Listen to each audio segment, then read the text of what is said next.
Fini le symposium du Mont Ibunji, place au festival international qui porte son nom. Il aura lieu les mois de juin et juillet 2023. Pour en parler, nous recevons Parfait Ekomi, directeur de la communication et des affaires extérieures. Monsieur Ekomi, bonjour. Bonjour. La semaine dernière, sinon le week-end dernier, s'est tenu le symposium du Festival international du Mont Ibunji. Qu'en est-il du festival? Qu'en est-il d'abord du symposium? Écoutez, laissez-moi me faire le devoir de vous remercier de m'inviter à ce plateau, de nous donner une tribune pour parler une énième fois du symposium qui s'est passé et ensuite du Festival international du Mont Ibunji. Exactement. Voilà, donc le samedi 10, nous avons eu le symposium du Festival international du Mont Ibunji avec des illustres invités. Nous avons eu deux temps forts justement dans ce symposium. Dans un premier temps, nous avons eu des communications où nous avons parlé de géographie physique et de géographie immatérielle, parce que nous avons parlé de spiritualité. Donc nous avons aussi eu une deuxième partie où il était question des axes de développement de la région d'Ibunji à partir de ses propres ressources. Il faut peut-être rappeler que la région d'Ibunji se trouve dans le département de l'Ofuo-Noy, précisément dans la province de Logoué-Lolo. Dans la province de Logoué-Lolo, voilà. C'est justement où est situé ce mont. Qui culmine à 972 mètres d'altitude. Tout dépend de ce qui mesure, parce que comme je vous l'ai dit, pour le festival, du moins pour le symposium, nous avons la partie physique et la partie spirituelle. D'accord, donc revenons d'abord sur la notion du symposium. Pourquoi voilà. Le symposium? Pourquoi avoir organisé ce symposium? Et à qui s'adresse-t-il? Ok, de prime abord, le symposium lançait en fait le festival international du Mont Ibunji. Donc c'était en prélude. Mais ce symposium, nous l'avons pensé être un moment fort. Donc nous avons une équipe scientifique donc, autour du docteur Christian Wali Wali, donc, qui a dégagé les thèmes justement du symposium. Le symposium était à 100% gabonais. C'est ce que nous avons voulu, c'est un défi que nous nous sommes donné. Nous avons dit, nous allons appeler les experts gabonais pour réfléchir de ce qui est du Mont Ibunji. Dans ces deux contextes, comme je vous l'ai dit, la partie physique et la partie spirituelle. Et donc, le docteur Christian Wali Wali et son équipe ont réfléchi et ont sorti deux thématiques. Des thématiques qui sont de l'heure. D'ailleurs, il n'y a pas très longtemps, le Gabon a abrité la journée du climat. La semaine du climat. La semaine du climat, voilà. Et pas très longtemps encore, il y avait une messe de l'environnement en Égypte. Donc, vous comprenez que nous avons fait le Mont Ibunji. D'abord parce que le Mont Ibunji est patrimoine classé. Donc, le Mont Ibunji, patrimoine classé, ses enjeux, son climat, sa biodiversité et sa culture. Parce que nous avons voulu prendre en compte cette problématique de l'heure, donc la problématique de l'environnement. Il n'y a pas d'environnement sans peuple. C'est pourquoi on parle de culture. Exactement, on parle de culture, on parle de la préservation de la biodiversité, tous vont ensemble. Véritablement, à qui s'adresse le Festival international du Mont Ibunji? Le Festival international, comme nous le disons, international, il s'adresse à tout le monde. Tout le monde, qu'on soit gabonais ou qu'on soit de l'étranger, mais le festival, il s'adresse à tout le monde. Mais d'abord, parce que nous voulons aujourd'hui promouvoir ce qu'on appelle le tourisme scientifique. Donc nous voulons que les Gabonais, voilà. Oui, et l'écotourisme, bien sûr. Donc nous voulons que les Gabonais s'intéressent déjà à ce qui est chez eux. Justement, parlant du tourisme, on sait pertinemment que la route est un facteur de développement. Aujourd'hui, on constate que beaucoup se plaignent depuis des états de la route entre Kolamoto, Ibunji et d'autres contrées. Et vous projetez organiser un festival international. Est-ce que ça ne pourrait pas être un frein à la réussite de ce festival, quand on sait que l'accessibilité est véritablement un chemin de croix? Mais c'est pourquoi, lors de la deuxième partie du symposium, nous avons parlé du développement, des axes de développement du Mont Ibunji à travers ses propres ressources. Et un des intervenants disait, vous voulez que l'État s'intéresse à vous, faites en sorte que l'État se rende compte que vous avez besoin de lui. Si nous développons Ibunji, à travers ce festival déjà que nous voulons organiser à Ibunji, l'État se rendra compte que les populations vont vers Ibunji et qu'il faut justement arranger cette route.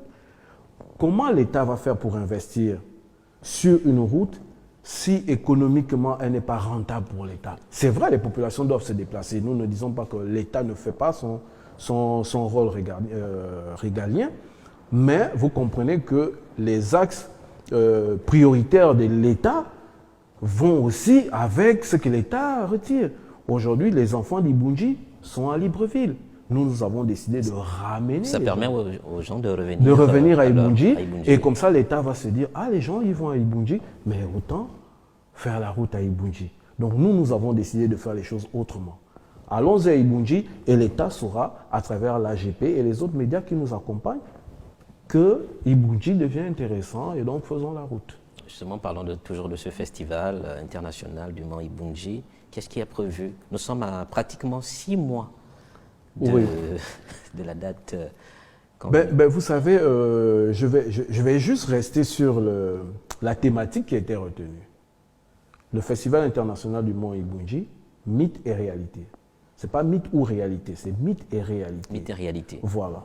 Donc à partir de cette thématique, vous comprenez que nous avons une partie mystique qui devrait être développée. Donc le visible et l'invisible. Le visible et l'invisible, comme dirait monsieur Magloire Désiré Munganga, on parlera de géographie physique et de géographie donc de l'invisible à ce moment. Mais donc, nous avons dans le festival la partie festive. Et nous avons dit, en réfléchissant sur le Festival international du Mont Ibunji, je vais rendre déjà à César ce qui appartient à César. Lorsque Ruth Mignolet Sanzou pense au Festival international du Mont Ibunji et qu'elle associe d'autres personnes, elle a 2 parties.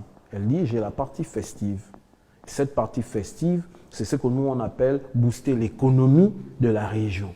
À ce moment, nous aurons des personnes, donc des artisans, des chanteurs, des conteurs qui seront là, qui vont animer justement le festival. On parle bien d'un festival parce qu'il pourra accueillir plus de 1000 personnes. Est-ce que Ibunji a des structures pour pouvoir accueillir ces personnes qui seront du rendez-vous?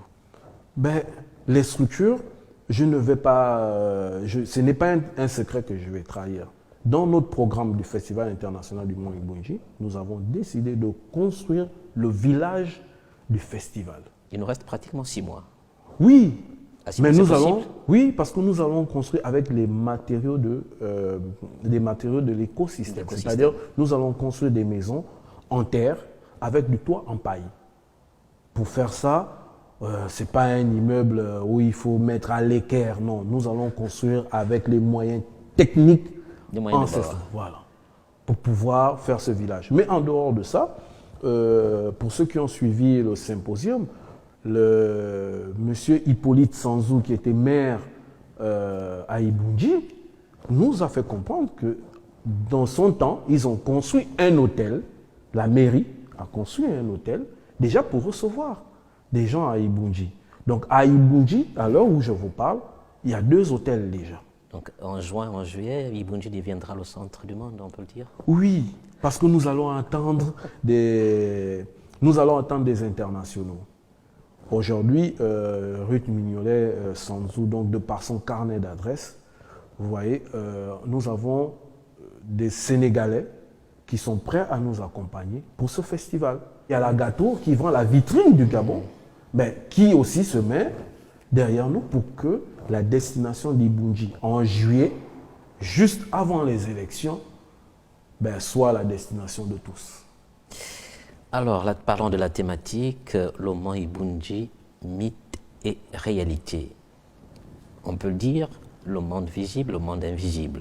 Tout à l'heure, je disais que le Mont Ibunji culminait à 972 mètres d'altitude et que vous avez un tant soit peu remis en cause. C'est comme nous disons, aujourd'hui il faut faire les définitions. Les définitions dans le grand air, comme disent les mathématiciens, on a des réalités. Vous comprenez? Physiquement, à la géographie, Ibunji a été mesuré et culmine, justement, comme vous avez dit, à plus de 972 mètres. Mais nous avons la physiquement. partie... Oui, ça c'est ce que j'ai dit. Les géographes, vont aller et ils vont vous dire, ah ok, quand on regarde sur le massif et les mystiques disent autre chose. Voilà, et les mystiques vont vous dire, au fur et à mesure que vous allez sur le mont, plus vous gravissez le mont, en fonction de ce que le mont Ibunji veut vous montrer, vous pourrez vous dire que ah ben, le mont Ibunji, à 800 mètres, je ne suis qu'à la moitié. Comme le mont peut être très sévère envers vous, et puis à 400 mètres, vous ne pouvez plus continuer. Et quand vous regardez le bas, vous vous dites, je suis au sommet. Non. Le mont Ibunji a cette particularité, à ce côté spirituel et à ce côté physique. Et nous, aujourd'hui, nous demandons aux gens de venir connaître cela. Regardez, il n'y a pas plus tard qu'il y a 2 ans, nous sommes tombés sur le Covid ou la Covid, selon ceux qui veulent, selon certains. Mais personne ne s'est retourné vers nos connaissances ancestrales pour demander comment on guérit. Venons regarder à Ibunji. Je vous dis que nous avons eu des témoignages pendant ce symposium.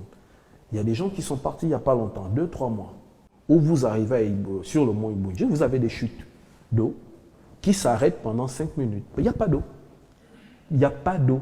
Une chute que vous avez bien vue, visible, l'eau coule, et puis ça s'arrête 5 minutes.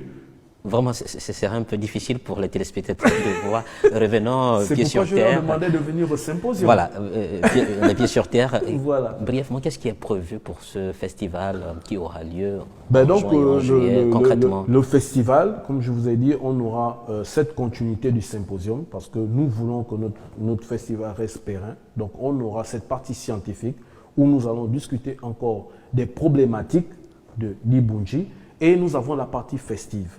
Et dans la partie festive, justement... C'est pour tout le monde. C'est pour tout le monde. Parler de la scientificité de la chose, en fait, c'est toujours exclure un peu... Non. Là, pas une exclusion définitive, mais parce que quand on parle de la scientificité de quelque chose, c'est pas donner à n'importe qui pour pouvoir la comprendre. Or, vous parlez de la partie scientifique et de l'autre festive. Oui, la Qu'est-ce qu'on met dans la partie festive? Dans la partie festive, en fait, c'est tout ce qui est trait à la fête. Nous aurons des ateliers où des gens pourront apprendre la vannerie, ils pourront apprendre la valorisation de notre culture et des cultures voisines, parce que comme je disais, nous aurons des internationaux qui viendront à ce festival. Donc nous aurons cet échange interculturel. Donc nous sommes vraiment dans le spectacle, aussi bien en son, en lumière. Donc on aura des danses qui seront là.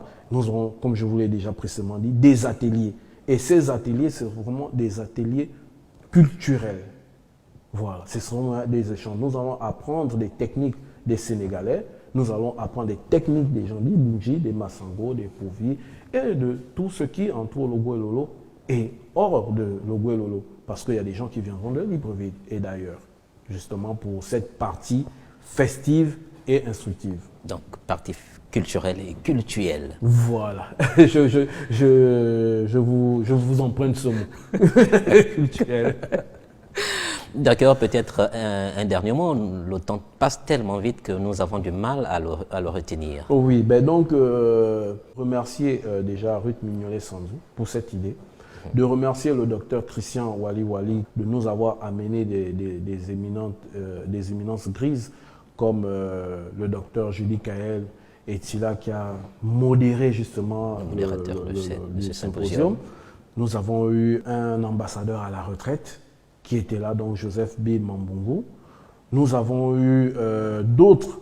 Et donc, je veux aussi remercier l'AGP, parce que l'AGP, en tant que média, n'a ménagé aucun effort pour nous accompagner dans cette aventure. Et aujourd'hui, donc, j'invite l'ensemble des autorités, aussi bien de l'Ogouelolo d'Ibunji, mais que du Gabon, à nous accompagner dans ce challenge du Festival international du Mont Ibunji. Cela a germé dans la tête d'une fille d'Ibunji. Aujourd'hui, il est partagé par tous. Donc, c'était là mon dernier mot. Merci. Mesdames et messieurs, merci de nous avoir suivis. C'était avec vous, Parfait et Comique, qui nous a parlé du symposium du Festival international du Mont Ibunji, qui aura lieu en juin et juillet 2023. Vous allez découvrir les merveilles les réalités du mont Ibunji et vous êtes invités. Merci encore de nous avoir suivis. À la prochaine.